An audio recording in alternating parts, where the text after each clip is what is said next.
हर किसी के मन में यह प्रश्न अवश्य उठता है, यदि भगवान शिव स्वयंभू है, जिनका न जन्म हुआ और न ही कोई अंत, तो उनका वास्तविक स्वरूप क्या है? कल्पना कीजिए, आप हिमालय की शांत वादियों में खड़े हैं, चारों ओर बर्फ के कण हवा में नाच रहे हैं और दूर दूर तक बस एक ही ध्वनि सुनाई देती है, ओम नमः शिवाय। आप धीरे धीरे आंखें बंद करते हैं। आपके भीतर एक कंपन उठता है, जैसे कोई अदृश्य शक्ति आपकी आत्मा को छू रही हो। यही वह क्षण है जब ब्रह्मांड का मौन बोलता है और उसी मौन में प्रकट होता है शिव। कोई आरंभ नहीं, कोई अंत नहीं, सिर्फ एक अनंत प्रकाश जो सब में व्याप्त है।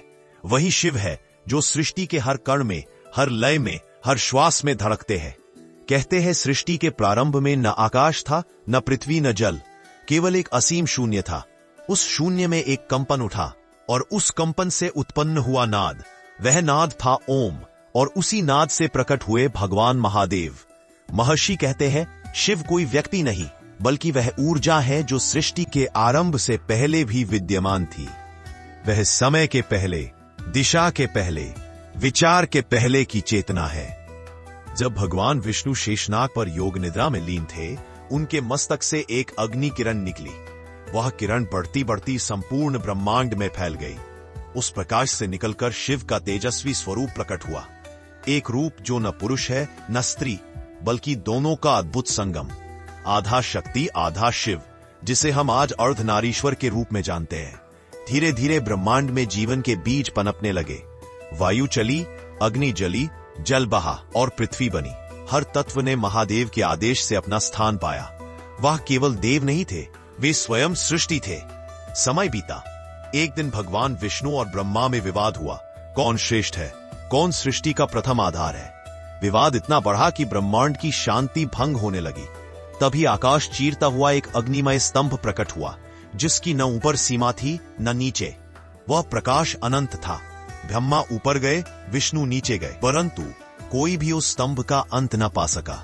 तभी वह स्तंभ फट गया और उसके भीतर से महादेव प्रकट हुए, त्रिनेत्र, जटाधारी, नीलकंठ, वासुकी से विभूषित। उनकी आंखों से निकली ज्वाला ने ब्रह्मांड को आलोकित कर दिया। ब्रह्मा और विष्णु नतमस्तक हो गए। महादेव ने कहा, ना मैं आरंभ हूँ ना मैं अंत, मैं वह हूँ जो सृष्टि के मौन में भी विद्यमान है। उनका स्वर जैसे वज्र की गड़गड़ाहट और बांसुरी की मधुरता दोनों को साथ लिए हुए था। उस क्षण देवताओं ने जाना कि शिव कोई देवता नहीं, बल्कि स्वयं ब्रह्म है, निराकार, अनंत, अजर। धीरे धीरे ध्वनि पृष्ठभूमि में हल्की होती जाती है। श्रोता ध्यान मुद्रा में प्रवेश करता है। अब अपनी आंखें बंद कीजिए। महसूस कीजिए कि आपके भीतर वह दिव्य ऊर्जा प्रवाहित हो रही है। हर श्वास के साथ वह प्रकाश आपके हृदय को भर रहा है। हर निश्वास के साथ आपकी सारी शंका, भय और मोह समाप्त हो रहा है। आप अब उस शिव तत्व से एक हो चुके हैं जो आपके भीतर सदा से विद्यमान था। पृष्ठभूमि में हल्की घंटियों की ध्वनि और मंद रुद्र जाप। हिमालय की बर्फ से ढकी चोटियों पर जब चांदनी गिरती है तो ऐसा लगता है मानो स्वयं महादेव का मस्तक उस चंद्रमा से आलोकित हो उठा हो।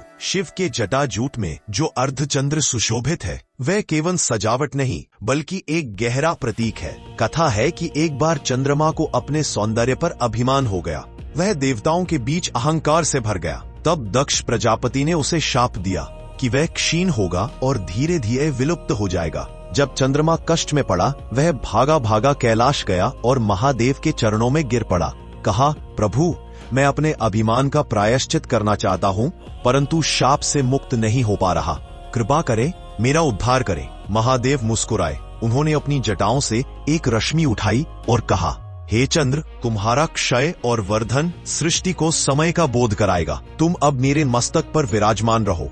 तुम्हारे माध्यम से संसार जानेगा कि जीवन चक्र है। हर घटता पल एक नए बढ़ने का आरंभ है। धीमे स्वर में ओम चंद्रशेखराय नमः। इस प्रकार चंद्रशिव के मस्तक पर सुशोभित हुए। उनका संदेश सरल था, कभी अहंकार मत करो, क्योंकि जो घटता है वही फिर बढ़ता भी है। जीवन परिवर्तन का नाम है, भूत, वर्तमान और भविष्य। जब शिव त्रिशूल उठाते हैं तो वो केवल दुष्टों का संहार नहीं करते, बल्कि समय के तीनों आयामों को संतुलित करते हैं। त्रिशूल के तीनों फलक यह भी दर्शाते हैं सृजन, पालन और संहार। ब्रह्मा सृजन करते हैं, विष्णु पालन करते हैं, पर जब असंतुलन बढ़ता है तो शिव त्रिशूल से संहार करते हैं ताकि फिर से नया जीवन जन्म ले सके। थोड़ी देर विराम, मंद डमरू की ध्वनि। अब सुनिए, डमरू का रहस्य, यह छोटा सा वाद्य यंत्र जिसकी आवाज में संपूर्ण ब्रह्मांड की लय छिपी है। कहते हैं जब सृष्टि का प्रथम स्पंदन हुआ तो वह डमरू की ध्वनि थी। धिन धिन, उस लय से ही शब्द बने, ध्वनि बनी, भाषा बनी। संसार के सारे मंत्र, सारे स्वर डमरू की ही ताल से उत्पन्न हुए। जब शिव नृत्य करते हैं तो डमरू की आवाज से ब्रह्मांड की गति चलती है। हर प्रहार एक रचना है,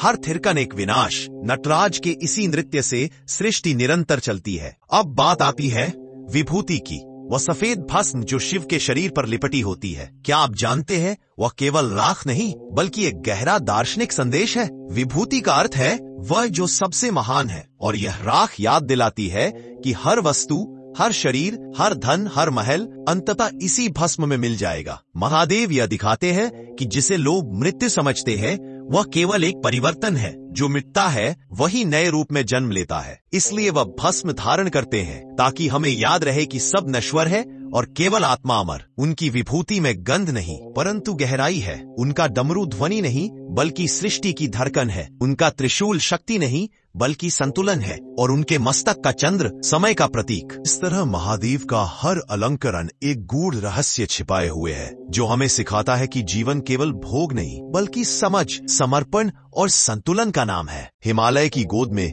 जहाँ न समय चल पा है न ऋतु बदलती है, वही बैठा है एक सन्यासी, शांत, निर्विकार, निश्चल। उसकी आंखें बंद हैं परंतु उसके भीतर ब्रह्मांड नृत्य कर रहा है। वह है महादेव, और उनके ध्यान के पार एक शक्ति जागृत होती है। वह है माँ काली। कहते हैं जब सृष्टि असंतुलित होने लगती है, जब अधर्म बढ़ता है, जब पृथ्वी अपने अस्तित्व के लिए पुकारने लगती है, तो शिव मौन तोड़ते हैं और शक्ति प्रकट होती है। उस दिन भी कुछ ऐसा ही हुआ। असुरों का आतंक इतना बढ़ गया कि देवता भी स्वर्ग छोड़ भागने लगे। विष्णु, ब्रह्मा, इंद्र एकत्र होकर शिव से प्रार्थना की, आप ही कुछ करें, नहीं तो सृष्टि समाप्त हो जाएगी। शिव ने आंखें खोली। उनकी दृष्टि शांत थी परंतु भीतर ज्वाला थी। उन्होंने कुछ नहीं कहा, बस मुस्कुरा दी। उनके मस्तक से, भौहों के मध्य से एक अग्नि की लहर निकली और उसी अग्नि से प्रकट हुई माँ काली। उनके बाल बिजली की तरह बिखरे हुए, नेत्र लाल अग्नि समान, हाथों में खड्ग, त्रिशूल और खोपड़ियों की माला।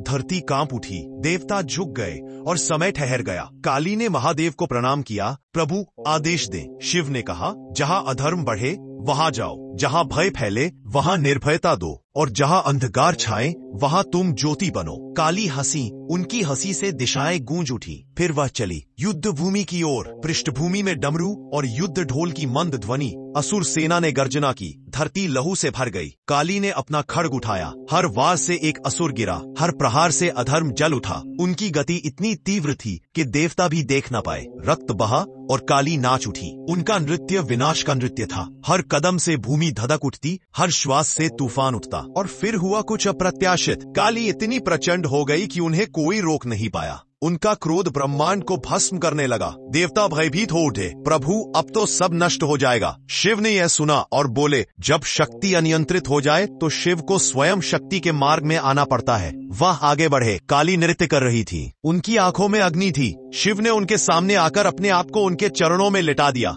काली का एक कदम उठा और वह शिव के वक्ष पर आ पड़ा। क्षण भर को समय रुक गया। उनका क्रोध शांत हुआ। उन्होंने देखा, उनके चरणों के नीचे स्वयं महादेव है। काली के नेत्रों से आंसू बह निकले। उन्होंने हाथ जोड़े और कहा, प्रभु मुझे क्षमा करे, मैं अंधकार में बहक गई थी। शिव मुस्कुराए। शक्ति जब प्रेम से जुड़ती है तभी सृष्टि पूर्ण होती है। और वहीं उस भूमि पर जहाँ विनाश हुआ था, वहां से नया जीवन अंकुरित हुआ। धरती फिर से हरी हो गई, आकाश निर्मल हुआ और देवताओं ने महादेव और काली की आराधना की। शिव बोले, काली केवल विनाश की देवी नहीं रहे, वह उस चेतना की प्रतीक है जो भय को नष्ट करती है। जब कोई अपने भीतर के अंधकार से लड़ता है तो वही उसकी काली बन जाती है। धीरे धीरे मंदिर की घंटियां बजती हैं। महादेव और काली दो नहीं, एक ही है। एक मौन, दूसरा आंदोलन। एक शिवत्व, दूसरा शक्तित्व। जहाँ शिव है वहाँ काली है, जहाँ काली है वहाँ शिव स्वयं उपस्थित है। यही कारण है कि जब भक्त ओम नमः शिवाय कहते हैं तो उनकी आत्मा के भीतर भी एक शक्ति जागृत होती है, जो डर को मिटाती है, जो मोह को तोड़ती है और जो उन्हें सत्य की ओर ले जाती है। समय बीतता है, युग बदलते हैं, परंतु यह कथा हमें याद दिलाती है कि हर इंसान के भीतर भी एक शिव है और एक काली है। शिव जो मौन है, काली जो क्रिया है, जब दोनों एक हो जाते हैं तो वही ज्ञान प्रकट होता है। इसलिए जब अगली बार तुम किसी कठिनाई में पड़ो तो याद रखना, तुम्हारे भीतर की शक्ति सोई नहीं है, बस जागने का इंतजार कर रही है। और जब वो जागेगी